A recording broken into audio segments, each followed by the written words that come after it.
نحمده ونصلي ونسلم على رسوله الكريم. أما بعد فأعوذ بالله من الشيطان الرجيم. بسم الله الرحمن الرحيم. والسابقون الأولون من المهاجرين والأنصار والذين اتبعوهم بإحسان رضي الله عنهم ورضوا عنه وأعد لهم أنهار خالدين فيها أبدا. صدق الله مولانا العظيم وبلغنا رسوله النبي الكريم ونحن على ذلك من الشاهدين والشاكرين والحمد لله رب العالمين. إن الله وملائكته يصلون على النبي يا أيها الذين آمنوا صلوا عليه وسلموا تسليما. درود پاک بآواز بلند. صلاۃ والسلام علیک یا رسول اللہ وعلى آلك صحابك يا حبيب الله. الصلاة والسلام عليك يا رسول الله وعلى آلك وصحابك يا رحمة للعالمين. حضرت محترم و معزز سامعین کرام، برادران اہل سنت، ادب خردگان نگاہ محبت، اللہ تعالیٰ جل شانہ امن والہ اعظم شانہ اتم برہانہ ولا الہ غیرہ کی حمد و ثنا کے بعد، آقا انعامدار، مدنی تاجدار، نور الانوار، سر الاسرار، شب اسرا کے دھولا، احمد مجتبی محمد مصطفیٰ صلی اللہ علیہ وآلہ وسلم کی بارگاہ عالیہ میں ہدیہ درود پاک پیش کرنے کے بعد، عزیزان گرامی، یہ ہماری ہفتہ وار تربیتی محفل پاک ہے، اور آج آپ کے سامنے جس موضوع پر گفتگو کرنے کا ارادہ ہے وہ ہے عبادت سے زیارت جو ہے وہ افضل ہے. عبادت سے زیارت جو ہے وہ افضل ہے. اور یہ سبق میرے قبلہ عالم شارح مکتوبات امام ربانی، شہباز خطابت، پیر طریقت الحاج پیر محمد سعید احمد صاحب مجددی رحمۃ اللہ تعالی علیہ، آپ کا دیا ہوا سبق آپ کے سامنے دہرانے کی کوشش کر رہا ہوں. اللہ تعالیٰ کی بارگاہ میں دعا ہے اللہ حق بیان کرنے کی توفیق عطا فرمائے اور ہمیں اس پر سمجھنے کی توفیق عطا فرمائے اور ہمارے لیے ذریعہ نجات عطا فرمائے. سامعین محترم،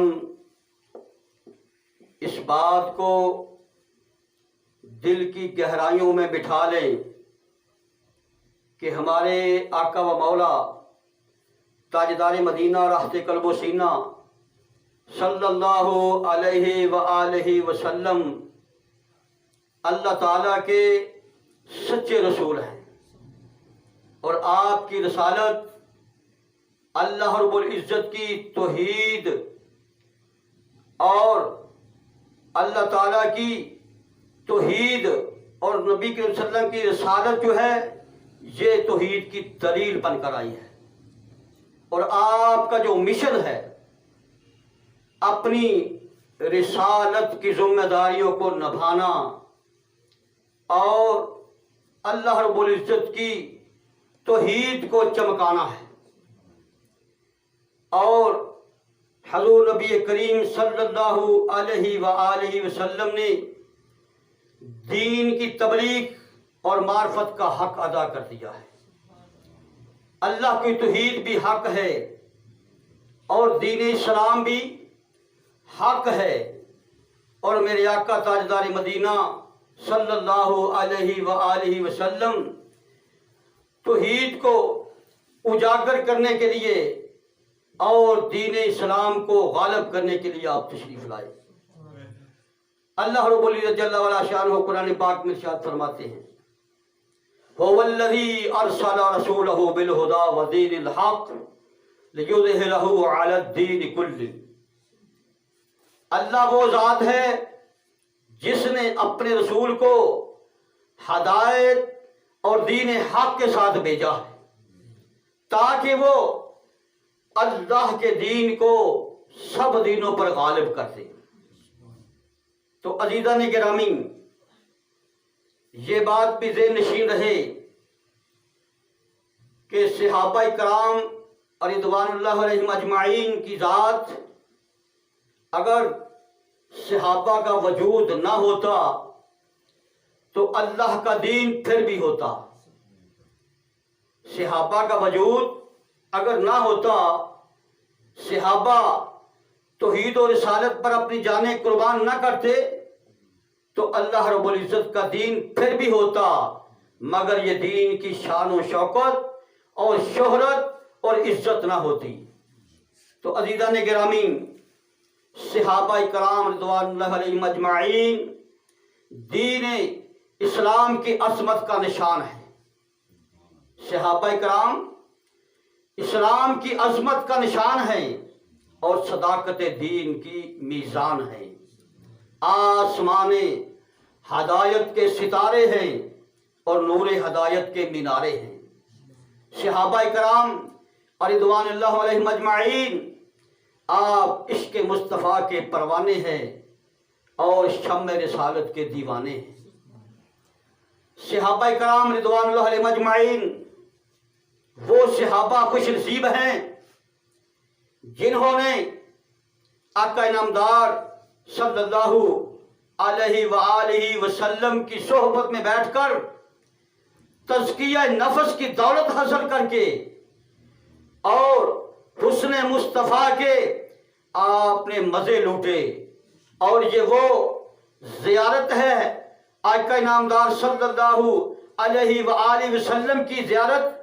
یہ ہے، اس کا مقام یہ ہے کہ صحابہ کرام رضوان اللہ علیہم اجمعین تم اس امت میں مقام بلند اور بے مثال جو ہے وہ صحابہ کرام کا مرتبہ اس امت میں بلند و بالا ہو گیا، کیونکہ انہوں نے محبت بری نظروں سے آقا انعامدار صلی اللہ علیہ وآلہ وسلم کی زیارت کے مزے لوٹے ہیں۔ تو سامعین محترم،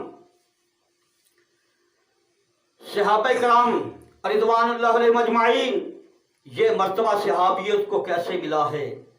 حضرت امام احمد بن حنبل رحمت اللہ تعالی علیہ آپ فرماتے ہیں کہ وہ خوش نصیب جو ایک سال، ایک مہینہ، ایک دن یا ایک لمحہ فقط اس نے مصطفیٰ کو دیکھا ہے اور محبت کی نظروں سے ایمان کی حالت میں دیکھا ہے، وہ درجہ صحابیت پر سرفراز ہو گیا۔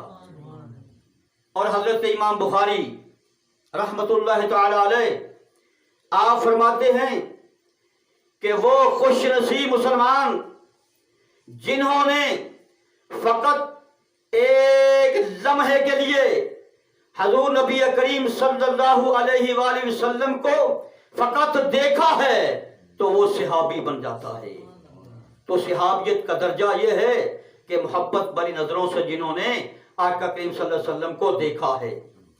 عزیزان گرامی، اللہ رب العزت جل وعلا شانہ و امن والہ قرآن پاک میں بار بار ارشاد فرماتے ہیں کہ وَاعْبُدُوا اللَّهَ وَلَا تُشْرِكُوا، کہیں اللہ تعالیٰ فرماتے ہیں یا ایھا الناس اعبدوا ربکم الذی، یہ بات یاد رہے کہ ایک ہے عبادت اور ایک ہے زیارت۔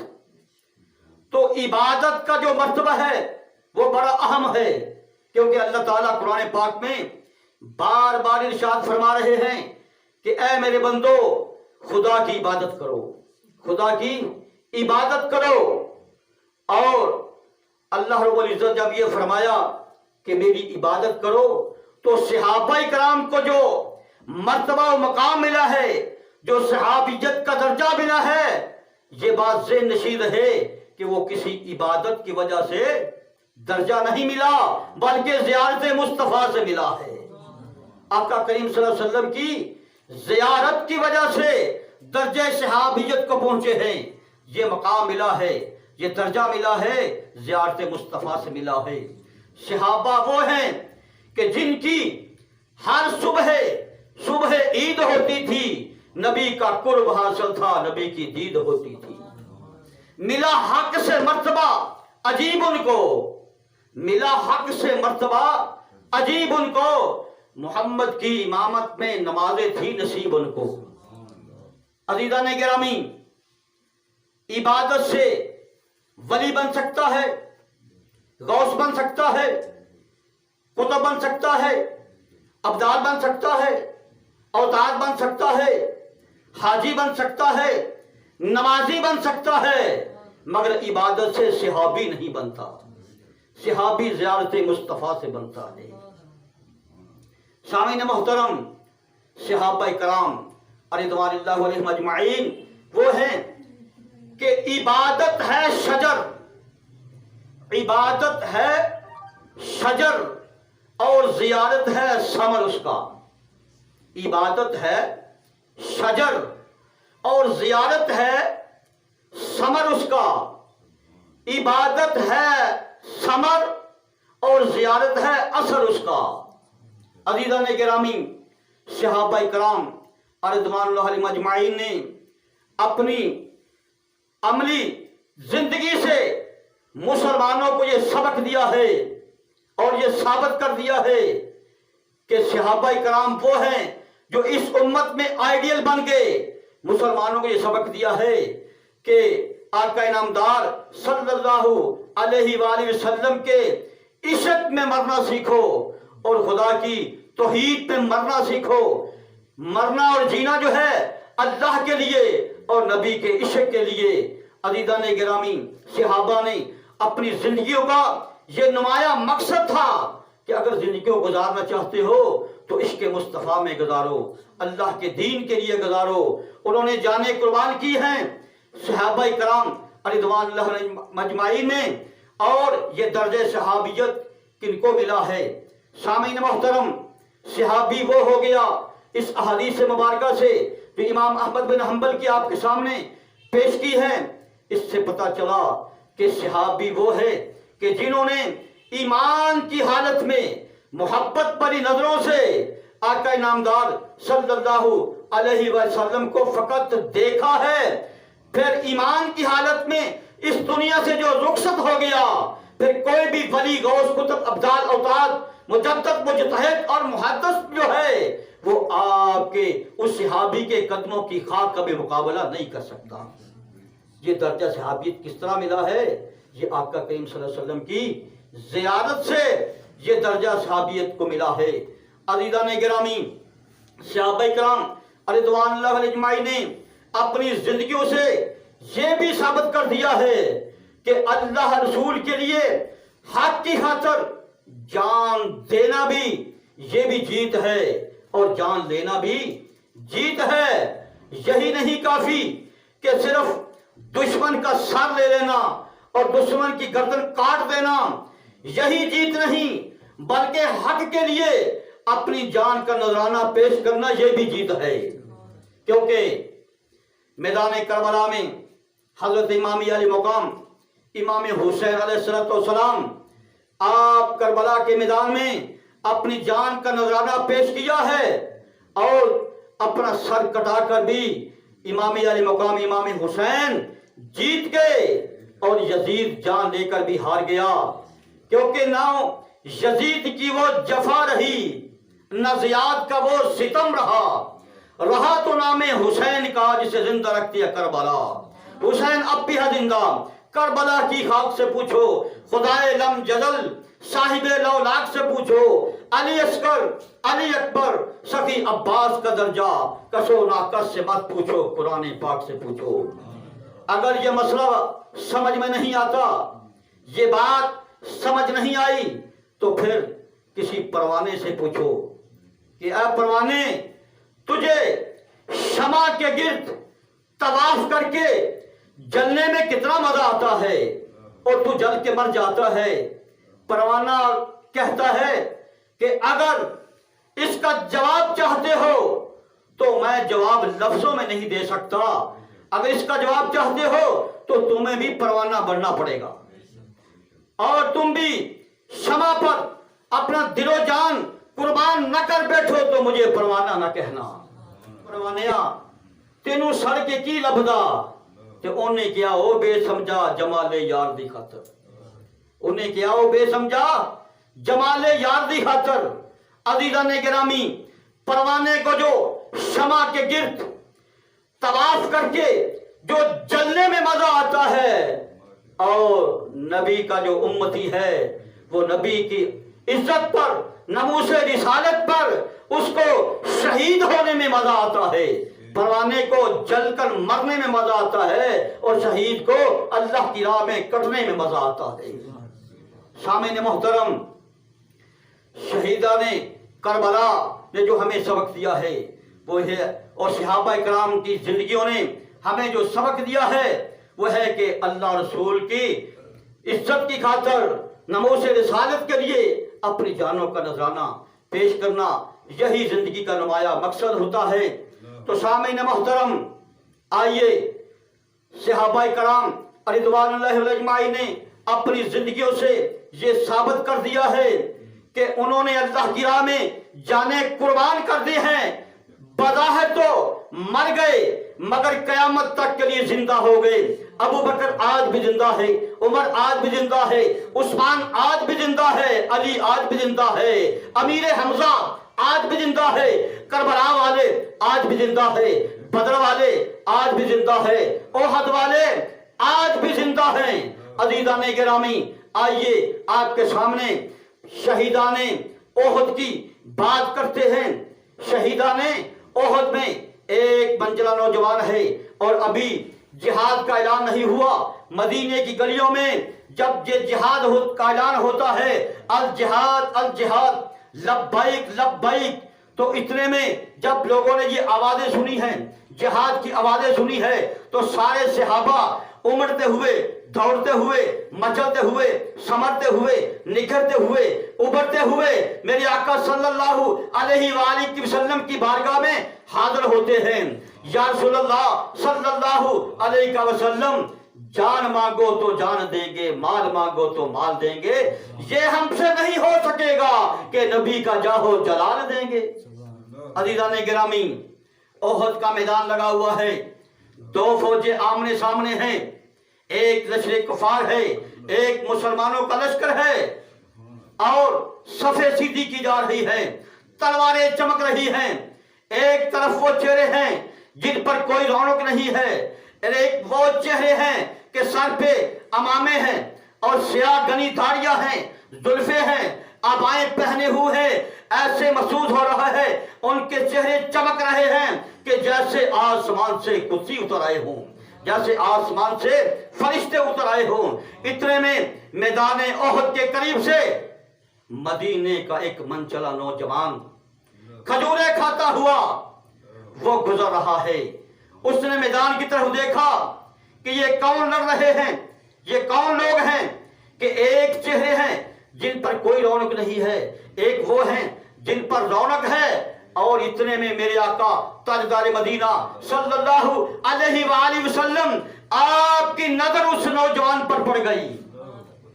جب نوجوان پر نظر پڑ جاتی ہے، پہلے سرکار کی نظر پڑتی ہے، پھر حضور نبی کریم صلی اللہ علیہ وسلم کی نظر اس نوجوان کو لگ جاتی ہے۔ جب اس کی نظر پڑی تو میرے آقا صلی اللہ علیہ وسلم کو دیکھتا رہا، دیکھتا رہا، دیکھتا رہا، یہاں تک کہ اس پہ سکتہ جاری ہو گیا، اور وہ منچلا جو نوجوان تھا وہ حضور نبی کریم صلی اللہ علیہ وآلہ وسلم کے چہرے پر ٹکٹکی لگا کر دیکھتا رہا اور اس نوجوان کی نظریں حضور پر جم گئی۔ عزیزان گرامی، یہ میرے آقا تاجدار مدینہ صلی اللہ علیہ وآلہ وسلم کے حسن و جمال کا کمال تھا کہ اس کی نظریں حضور صلی اللہ علیہ وسلم کے چہرے پر جم جاتی ہیں۔ تو عزیزان گرامی دیکھو کہ تو وجہ میرا محبوب نہیں ڈٹھا، تو وجہ میرا محبوب نہیں ڈٹھا، جنوں ویکھ کے چن شرماوے، ادھی راتی دل چڑھ جاندا جا جلوہ فرماوے۔ عزیزان گرامی، حضرت یوسف علیہ نبی علیہ السلام کے حسن کی قرآن پاک میں دھومیں مچی ہوئی ہیں، اور اللہ کے نبی کے حسن کو ہمارا سلام ہو، کیونکہ حسن یوسف جو ہے اس پہ ہوئی زلیخا دل سے شہد آئی۔ حسن یوسف وہ ہے کہ جس پر ہوئی زلیخا دل سے شہد آئی، اور محمد پر خدائی کیا خود خدا کو بھی ہے پیار آیا۔ محمد پر خدائی کیا خود خدا کو بھی ہے پیار آیا۔ عزیزان گرامی کہ 3 مہینے رجی خلقت ویکھ یوسف کنیانی، 3 مہینے رجی خلقت ویکھ یوسف کنیانی، تے جنہ میرا عربی ماہی ڈٹھا رجے دوئی جہانی۔ سامعین محترم، صحابہ کرام رضوان اللہ علیہم اجمعین، آپ نے سوال کیا یا رسول اللہ صلی اللہ علیہ وسلم کہ حسن یوسف قرآن پاک میں بڑے چرچے ہیں، آپ کا حسن بھی ہے، اور آپ کے حسن میں اور یوسف علیہ نبی صلی اللہ علیہ وسلم حسن میں کیا فرق ہے؟ میرے آقا تاجدار مدینہ راحت قلب و سینہ صلی اللہ علیہ وآلہ وسلم نے آپ نے جواب ارشاد فرمایا، انا ملیح واخی یوسف صبیح۔ آپ نے فرمایا کہ یوسف میرے بھائی کا حسن جو ہے وہ چمک والا ہے، اور میرا حسن جو ہے وہ نمک والا ہے، کیونکہ جو چمک ہوتی ہے وہ سفید چمک جو ہے وہ دور کرتی ہے، اور جو جس میں نمک ہوتا ہے اور نمک میں کشش ہوتی ہے وہ قریب کرتا ہے۔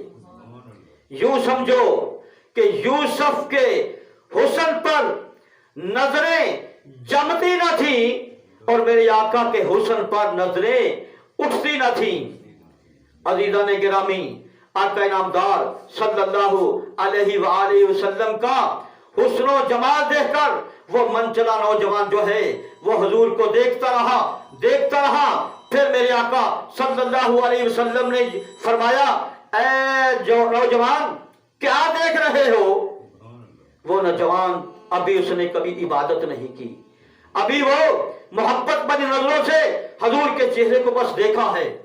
عزیزان گرامی، اس نے جواب دیا، یا رسول اللہ صلی اللہ علیہ وسلم یہ میدان میں کیا ہو رہا ہے؟ آقا کریم صلی اللہ علیہ وسلم جواب ارشاد فرماتے ہیں کہ اس میدان میں جہاد ہو رہا ہے۔ کہنے لگا کہ اس جہاد سے کیا ملے گا؟ میرے آقا صلی اللہ علیہ وسلم نے فرمایا جنت ملے گی۔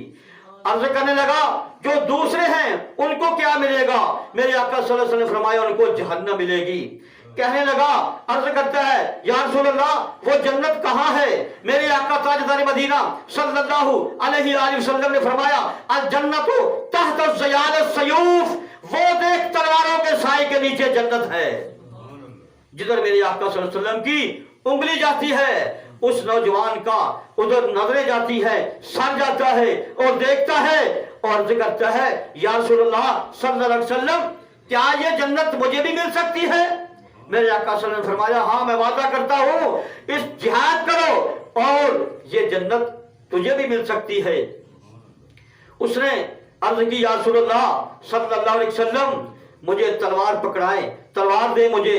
عزیزان گرامی، اس نوجوان نے کھجوریں پھینکی اور تلوار پکڑی اور سیدھا غزوہ احد میں جاتا ہے، اور تھوڑی دیر کے بعد وہ شہید ہو جاتا ہے۔ میرے آقا تاجدار مدینہ صلی اللہ علیہ وآلہ وسلم نے فرمایا کہ جس نے جلدی دیکھنا ہو اس نوجوان کو دیکھے۔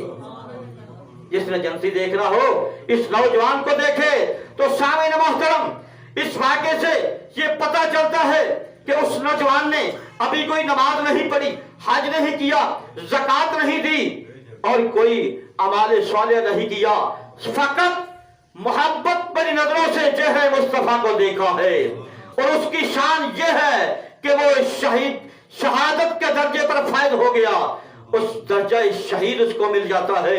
عزیزان گرامی، زیارت کا بڑا درجہ ہے، ماں باپ کی زیارت کرنا یہ ایک بہت بڑا درجہ ہے، نیک اعمال ہے، ثواب ہے، اور قرآن کو دیکھنا عبادت ہے، مسجد کو دیکھنا عبادت ہے، ولیوں کو دیکھنا عبادت ہے، علماء کو دیکھنا عبادت ہے۔ میرے آقا صلی اللہ علیہ وسلم نے فرمایا النظر الی الکعبۃ عبادۃ، کعبے کو دیکھنا عبادت ہے۔ میرے آقا صلی اللہ علیہ وسلم نے ارشاد فرمایا النظر الی وجہ علی عبادۃ، علی کے چہرے کو دیکھنا بھی عبادت ہے۔ تو سامعین محترم، احد کے واقعے سے یہ پتہ چلتا ہے کہ جو درجہ زیارت کا ہے وہ عبادت کا نہیں ہے، اور جو درجہ زیارت کا اور اس کے ساتھ ساتھ جو درجہ شہادت کا ہے اس کا کیا کہنا۔ ایک درجہ زیارت کا ہے، پھر زیارت کے ساتھ ساتھ شہادت کا درجہ جو ہے وہ مقام بہت اعلیٰ مرتبے کا ہے۔ اللہ رب العزت کی بارگاہ میں دعا ہے اللہ تعالی ہمیں اپنے محبوب صلی اللہ علیہ وآلہ وسلم کی سنتوں پر عمل کر کے، اور یہ مقام اللہ تعالیٰ اس کو عطا فرماتا ہے جو زیارت مصطفیٰ سے محبت کرتے ہیں، آقا کی سنتوں سے محبت کرتے ہیں۔ اللہ تعالیٰ ہمیں توفیق عطا فرمائے اور اس محفل پاک کو اپنی بارگاہ میں قبول و منظور فرمائے۔ وآخر دعوانا ان الحمد للہ رب العالمین۔